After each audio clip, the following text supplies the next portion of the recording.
ये मैंने लॉगिन किया और ये मेरे पास सर्विसेज आ रही है। मैंने सपोज टेक्स्ट एसएमएस को सिलेक्ट किया है यहाँ पर। अब जब मैं मेरे कस्टमर को ऐड करने जा रहा हूँ तो यहाँ पर सपोज मैंने मेरे कस्टमर का नाम लिखा,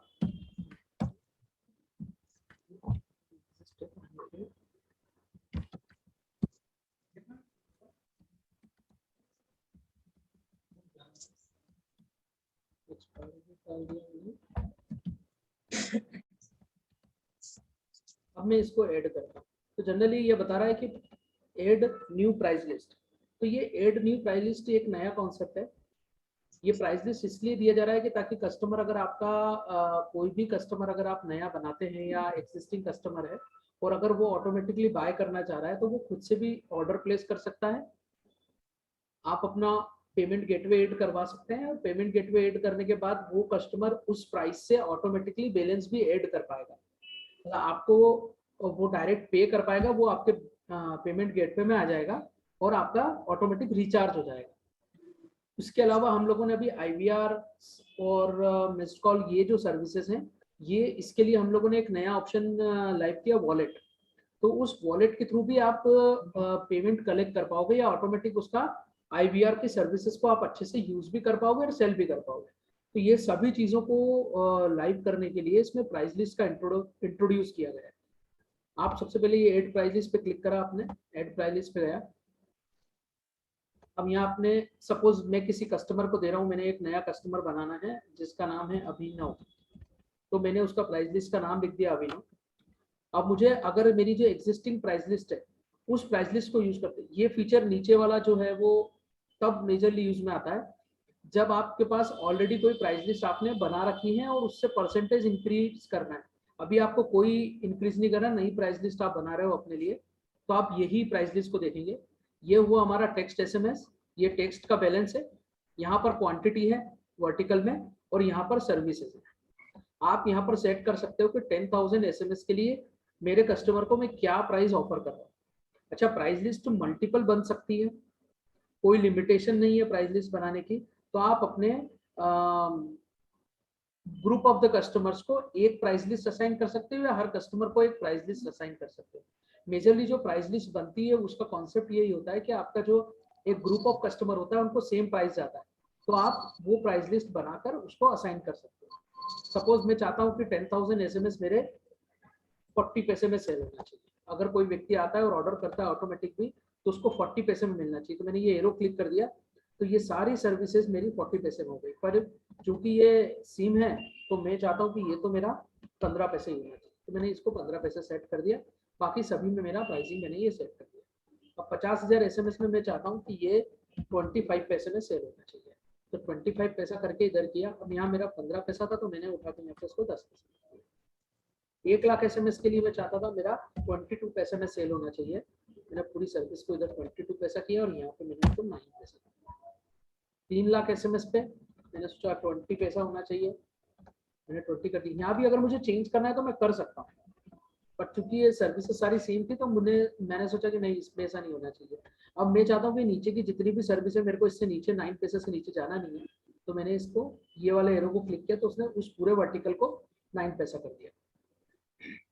अभी 3 लाख एसएमएस 20 पैसा हो गया, 5 लाख एसएमएस का मैंने उसको 18 पैसा कोट किया है। ठीक है, अब यहाँ एक चैलेंज बस ये आता है कि अगर मैं इसको करता हूँ, पहले अपन हॉरिजॉन्टल कर लेते हैं फिर वर्टिकल कर लेंगे। तो 5 लाख एसएमएस का इधर 10 लाख एसएमएस का मैंने 15 पैसा कोट किया और 10 लाख एसएमएस पे मैंने 12.5 पैसे लेना है। ठीक है, तो मैंने इसको भी कर दिया, इसको भी कर दिया। अब मेरे को 9 पैसा चाहिए था, मैंने 9 पैसा सेट। तो ये मेरा एक प्राइस लिस्ट सेट हो गया कि अगर कोई भी मुझसे एसएमएस खरीदेगा, 50,000 एसएमएस अगर उसने इस प्रमोशनल न्यूमेरिक में लिए तो 10 पैसा पर एसएमएस के हिसाब से वो बाय कर सकता है। अब अगर पेमेंट गेटवे लग जाएगा तो ऑटोमेटिकली पेमेंट गेटवे में कस्टमर अपने कार्ड से पेमेंट भी कर देगा और पेमेंट अपने पास रिफ्लेक्ट भी हो जाएगा। और अगर वो पेमेंट सक्सेसफुली ऐड हो जाता है तो इसके अकाउंट में बैलेंस ऐड हो जाएगा। या फिर वो कस्टमर अगर अभी के लिए डायरेक्ट पेमेंट नहीं करना चाहता तो आपसे फोन करके बोलता है, इसकी वजह आपसे वो रिक्वेस्ट भी कर सकता है अपने पैनल में जाकर, उसके पैनल में ऑप्शन है। यहाँ पे आपको अगर टैक्स में ये कस्टमर को अगर टैक्स आप अपफ्रंट चार्ज कर रहे हो या नहीं चार्ज कर रहे हो, जो भी आपका कॉन्सेप्ट है, आप टैक्स लायबिलिटी में आते हैं नहीं, तो उसके हिसाब से आप यहाँ पे टैक्स ऐड और रिमूव कर सकते हैं। ठीक है, अब अगर मैंने इसको टैक्स करा तो ये टैक्सेबल अमाउंट कैलकुलेट हो गया, तो टैक्स में 9 पैसा का उसको ये रेट पड़ेगा। यहाँ पे ये इस तरीके से विजिबल होता है। सेम टू सेम वॉइस में है। वॉइस में हमारे पास 3 टाइप की सर्विस होती है, 4 टाइप की सॉरी।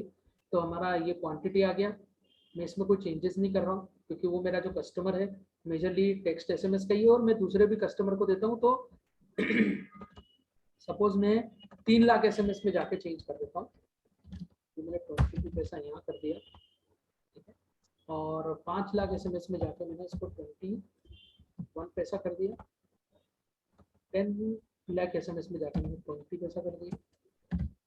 अगर ये आपका डायरेक्टली रिमूव नहीं होता तो बैक स्पेस से आप इसको रिमूव कर सकते हो। ये हो गया।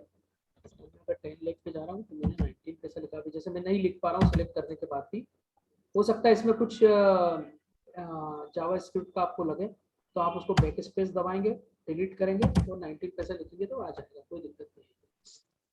ईमेल है, मेरे पास ईमेल का प्राइसिंग ऑलरेडी बहुत सही तरीके से दिया हुआ है। मैं यहाँ पर जाके जरूर इसको 10 पैसा करके सभी को मैंने 10 पैसा से। टेक्स्ट टू वॉइस करके एक सर्विस होती है हमारी, उसको मैंने अभी कोई चेंजेस नहीं किया। व्हाट्सएप में मैंने कोई चेंजेस नहीं किया। यहाँ पर आता है IVR। ये IVR में बहुत इंपॉर्टेंट है प्राइस लिस्ट, क्योंकि IVR का जो भी प्लान कस्टमर लेना चाहेगा आपका, वो अपने प्राइस लिस्ट के हिसाब से ही ले पाएगा। आपको जो कॉस्ट लग रहा है वो एक डिफरेंट चीज़ है, बट आप अपने कस्टमर को क्या चार्ज कर रहे हैं, आप अपने अकॉर्डिंग उसको चार्ज कर सकते हैं। जब आप बैलेंस ऐड करोगे तो उसका बैलेंस वॉलेट वाला जो हमारा ऑप्शन है उसमें जाएगा, और जब उसको ऑर्डर करना होगा तो ऑटोमेटिकली अपने आप से उसी वॉलेट बैलेंस से ऑर्डर कर पाएगा। ठीक है, तो मैं अभी यहाँ पे मैंने ये ऐड किया, इसको IVR प्लान मैंने किया, मेरा सपोज 3000 रुपीज़ का IVR प्लान है, ठीक है। और एक सेकंड, इसमें IVR प्लान में मुझे देखना पड़ेगा कि ये बेसिकली जो प्लान दिखता है पर मंथ आप कितने में देना चाहते हो। तो पर मंथ में मेरा जो 3 मंथ्स वाला प्लान है उसको मैं पर मंथ देना चाहता हूँ 25,000 रुपीज़ में, 2500 रुपीज़ पर मंथ में। तो वो ऑटोमेटिक 25 या 75 मतलब 7,500 रुपये चार्ज कर देगा। अब ये 2500 के बजाय अब मैं इसको ये देना चाहता हूँ 2300 रुपीज़ में। अगर वो 6 मंथ्स के लिए लेता है और 12 मंथ के लिए लेता है तो मैं 2,000 रुपये पर मंथ में देना चाहता हूँ। अब ये जो स्मॉल रीसेलर प्लान होता है दैट इज फॉर 5 नंबर्स के लिए होता है। ये जो प्लान होता है ये 5 नंबर्स के लिए प्लान होता है। तो मुझे अगर कोई 5 नंबर मुझसे बाय करता है तो मैं क्या प्राइस में देना चाहता हूँ, तो मैं उसको 2300 रुपये में देना चाहता हूँ। बट अगर कोई भी इस प्लान, हमारा जो ये स्मॉल रीसेलर प्लान होता है बेसिकली इसमें मिनिमम 5 नंबर आपको बाय करने पड़ेंगे। अगर आप 5 नंबर बाय नहीं करोगे तो आपको ये प्राइस ही नहीं मिलेगा। ठीक है, तो ये मैंने 2300 रुपये दिया, इसका मतलब इसका कैलकुलेशन कैसा होगा, 23 multiplied by 3 months multiplied by 5 numbers. तो टोटल उसको फर्स्ट प्लान के लिए 34,500 रुपीज पे करने पड़ेंगे। उसी समय वो 5 नंबर को अपने एक्टिवेट कर पाएगा। ठीक है, अब मेरे को अगर वो 5 इसमें लेता है तो आई गिव इन 2100 रुपीज, और अगर वो 5 नंबर मेरा 12 मंथ्स प्लान वाले में लेता है then I want to give him 1800 rupees. यही वो 10 लेना चाहता है तो मैं यहाँ पर उसको 22,000 रुपये में देना चाहता हूँ। अब ये वाला जो बिग रिसेलर प्लान होता है ये 10 नंबर्स का प्लान होता है। अगर मैं इसका कैलकुलेशन करूँ तो ये 2200 नंबर, 2200 रुपये 3 महीने के लिए, और टोटल कितने नंबर ऑर्डर करने पड़ेंगे, 10 नंबर्स। ठीक है, 10 नंबर मतलब 10 IVR उसको ऑर्डर करने पड़ेंगे, आप ऐसा समझो। ठीक है, ये 2,000 रुपये का हो गया, ये मेरा हो गया ये मैंने उसको दे दिया 2,000 रुपये में, यहाँ पर 2,000 के बजाय मुझे 1,900 रुपये डालना चाहिए। ठीक है, यहाँ उठा कर मेरा 1,800 रुपये है, तो दैट शुड बी अराउंड 1,600। तो ये इस तरीके से कस्टमर बाय कर पाएगा। ये मेरा वैनिटी के चार्जेस है, वैनिटी मतलब प्रीमियम नंबर चार्जेस। जैसे हम नॉर्मल को प्रीमियम नंबर ही नहीं मानते तो हम इसको 0 अमाउंट में देते हैं। ठीक है, उसके बाद सिल्वर, ये जो रेट है वो 600 रुपये है, तो हम उसको रुपीज में देना चाहते हैं। गोल्ड वाला जो प्लान है that will be around 1500 rupees का गोल्ड का नंबर, मतलब जितना प्रीमियम नंबर है उतना प्रीमियम चार्ज है। यहाँ 5500 रुपये चार्ज कर सकते हो आप। ये डायमंड नंबर मतलब जो थोड़े से ज्यादा प्रीमियम नंबर्स होंगे उनका हमने 1500। टोल फ्री है, टोल फ्री को भी आप इसी तरीके से कर सकते हैं। इसमें आप टैक्स अप्लाई मत करना। कारण क्या है टैक्स अप्लाई नहीं करने का, क्योंकि जब आप वॉलेट में बैलेंस ऐड करते हो तो वॉलेट में बैलेंस ऐड करते समय आप टैक्स ऐड कर देते हो। तो जब वॉलेट में बैलेंस आपका, क्योंकि आपके बैंक में जो ट्रांजेक्शन होता है वो उतना ही अमाउंट होता है जितना आप उसको बैलेंस ऐड करते हो।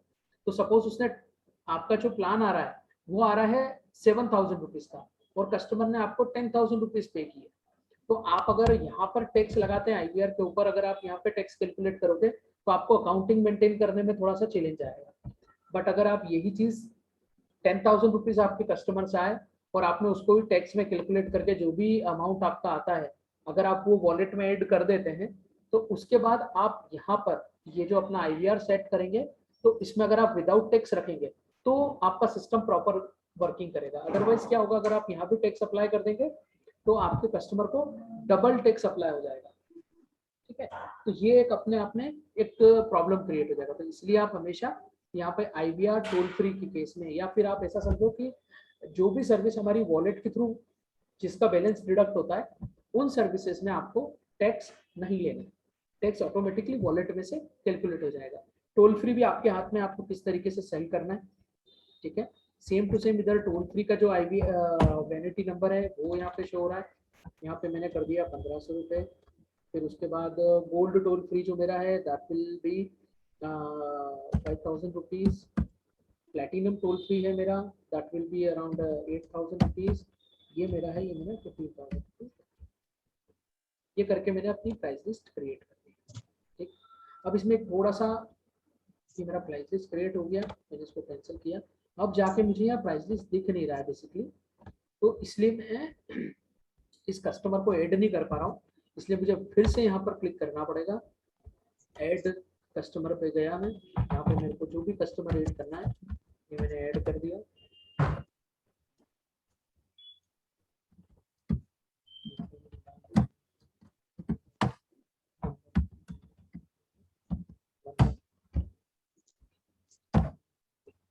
एक्सपायरी डेट मैंने 28 डाल दिया।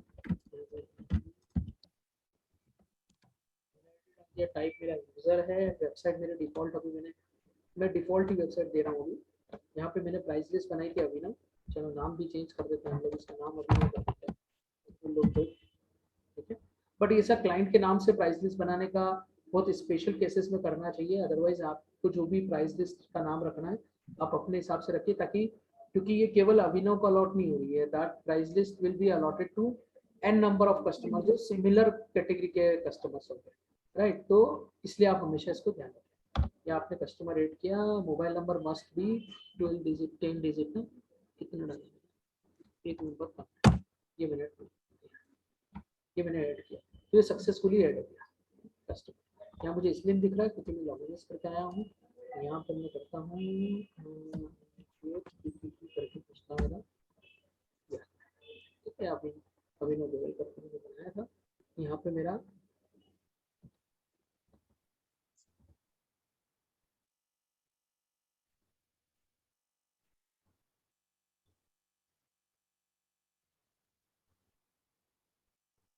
ठीक है, तो ये इस तरीके से मेरे को ये कस्टमर की प्राइस लिस्ट आ गई।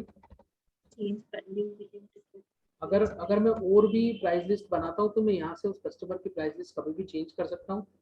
मैं जो भी प्राइस लिस्ट बनाऊंगा वो प्राइस लिस्ट मुझे इस ऑप्शन में नजर आएगी, मैं यहाँ से नई बना सकता हूँ और मैं इस तरीके से इसको डिलीट करना चाहूँ तो डिलीट भी कर सकता हूँ। ठीक है, अभी किसी के कोई क्वेश्चन है क्या इससे रिलेटेड?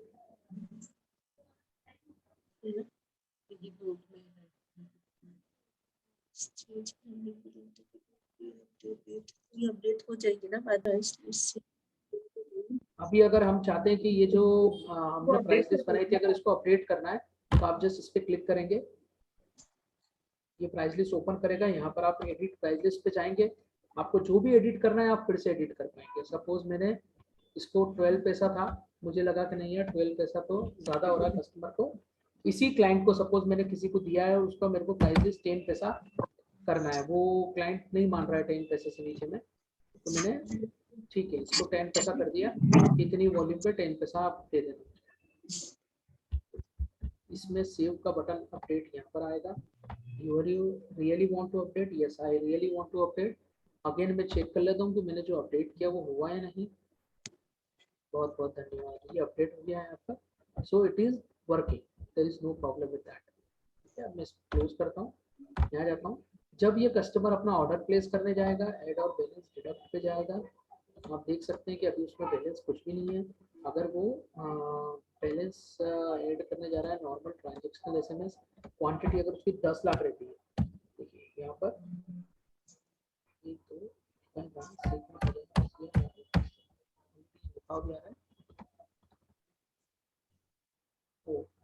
ये थोड़ा सा मिस्टेक है।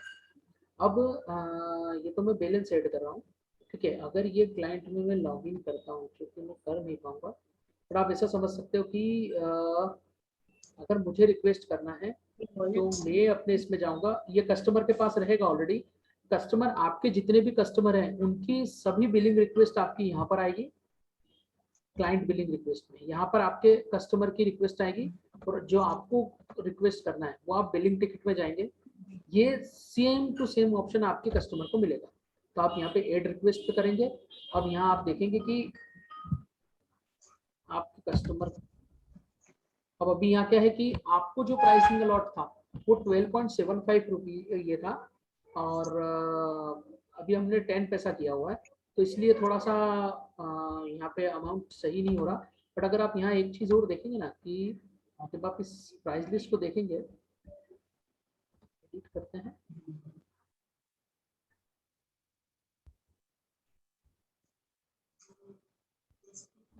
तो यहाँ पे मैं गया और ये प्राइस लिस्ट, ये मैं प्राइस लिस्ट देख सकता हूँ कि मुझे क्या प्राइस लिस्ट असाइन हुई है। तो ये मेरी प्राइस लिस्ट है, मुझे ये 12 पैसा में दिया हुआ सर्विस, ठीक है।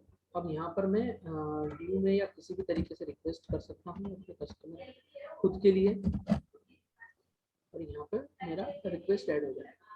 तो मैं जैसे इस रिक्वेस्ट को ऐड करूँगा, ऑटोमेटिक ये जो मेरा पेरेंट होगा उसके पास ये बैलेंस ऐड की रिक्वेस्ट चली जाएगी, जैसे यहाँ पर शो होती है उस तरीके से। मैं आपको एक छोटी सी रिक्वेस्ट ऐड करके बता देता हूँ,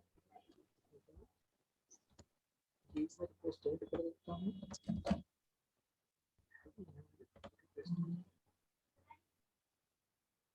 इसी तरीके से आपके कस्टमर भी आपको रिक्वेस्ट करेंगे और यहाँ पर शो हो जाएगी। ये अभी आपने रिक्वेस्ट किया इसलिए आपको यहाँ पे विजिबल हो रहा है। अब जो आपका पेरेंट होगा उसके पास भी सिमिलर काइंड ऑफ ऑप्शन रहेगा क्लाइंट बिलिंग रिक्वेस्ट में। तो आपने जो रिक्वेस्ट किया है वो रिक्वेस्ट आपके प्रोवाइडर को विजिबल होगा, और अगर आपके क्लाइंट ने कोई रिक्वेस्ट किया होगा तो वो आपको अपने इसकी जो क्लाइंट बिलिंग रिक्वेस्ट है उसमें विजिबल होगा। तो आप यहीं पर उसको कंफर्म कर पाए। अगर आप कंफर्म करते तो उसको उसी रेट में बैलेंस सेट होगा। जनरली क्या होता है, हम डिफरेंट क्लाइंट्स को डिफरेंट प्राइसिंग देते हैं, तो वो हमें एक बेनिफिट मिलता है इसमें कि हम ऑटोमेटिक मैनेज कर पाए कि कस्टमर जब भी आए वो खुद से बाय कर पाए, या एटलीस्ट रिक्वेस्ट कर पाए तो हमारी टीम उसको इमीडिएट असाइन कर पाए बैलेंस, उसमें एक स्टेप हमारा सेव हो जाता है, ठीक है। तो ये मेजरली हमारा